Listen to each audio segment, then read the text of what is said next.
So, whoa, Leon disappeared. Okay, so kay Carlo muna tayo. Kasi si Steffi medyo bangag ngayon. So, this question will be in Tagalog. Okay? Sabihin natin, wala talagang political dynasties. Oh, Tagalog.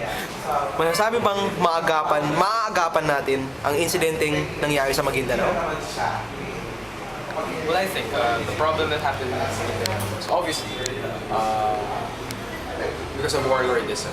That's for one. And this warlordism was brought about by the political dynasty, which is the Ampatuan clan, for example.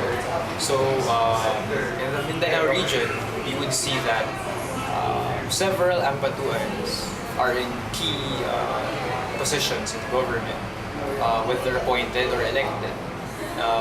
So there's a lot of concentration of power in this one family. So you could say that it's a political dynasty. This massacre was a direct result of them trying to protect their power that they have from opposition who wants to take away their power. I would suppose at some level, yes. I mean, to the extent of the massacre, 57 people dead.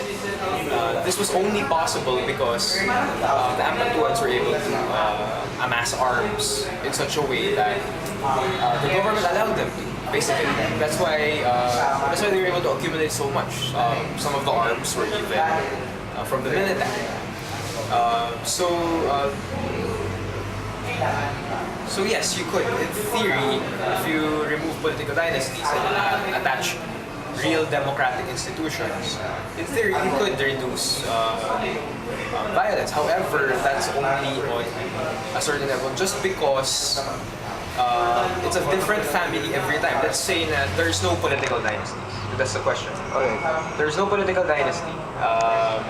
What you have are every election a new set of families running. But then, if you still do not install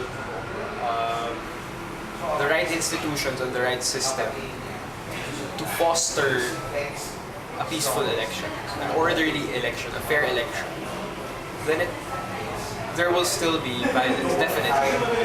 Because in the Philippines, there's a lot of electoral-related violence because there's so much at stake. People are so desperate to get into positions of power.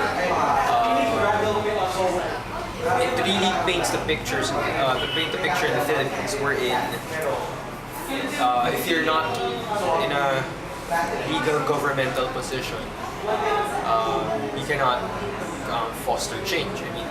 I mean, if you're either not in government or an elite, economic elite, or in the military, then you can't foster change. An ordinary citizen cannot do anything. I think it's this attitude that needs to change. Yes, we need to get rid of the political dynasties, especially because of the violence that they bring about. But more importantly, we need to have an attitude of not limiting our idea of power to very legal, material aspects. So what we need really is a change in attitude.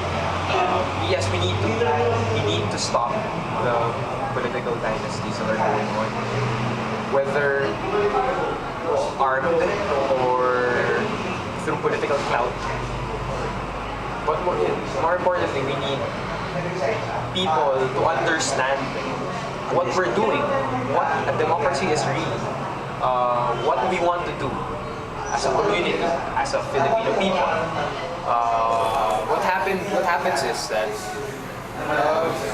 nagkakanya-kanya. And when that happens, people grab power and want to wield it for their own personal interests because there's no sense of community. There's only the sense of certain interests that need to be forwarded. So, yeah.